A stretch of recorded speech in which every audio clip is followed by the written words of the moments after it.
Find the equation of a circle given 2 points and a line with the centre. We're going to create and solve equations in G, F and C.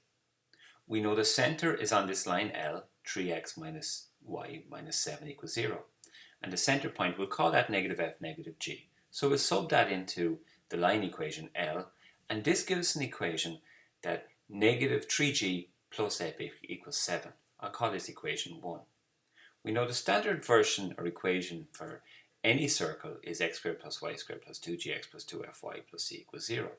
So we're going to sub in the 2 points that we have. First I'll sub in the value 1, 1. 1 for x and 1 for y. We sub that into this equation. And again, this will create an equation with g, f and c in it. When I tidy this up, we see that 2g plus 2f plus c equals negative 2. I'll call this equation 2. So if we had one more equation we could solve for g, f and c. So I'm going to sub in the values 2, negative 1 again into the circle formula.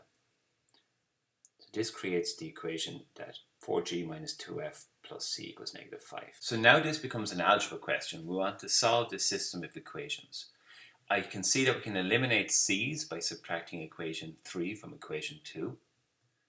So this gives us an equation that negative 2g plus 4f equals 3. I'll call that equation 4. Now using equation 4 and equation 1, we could eliminate the f's. So I'm going to subtract 3 times equation 1 from equation 4.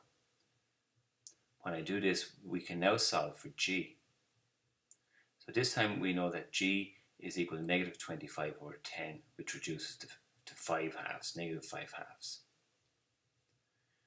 If I take this value for g and sub it into equation 1, we can evaluate f. I'm taking 15 halves from 14 halves, and I can see it's negative a half. And then lastly, we will work out the value for c by subbing the values for g and f into equation 2.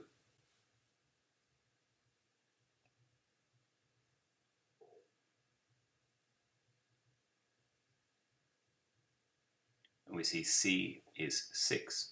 So all we have to do now is sub these g, f and c values into the equation of the circle. So we're going to be doubling the g value, giving negative 5x, doubling the f value, giving negative y, and c is 6.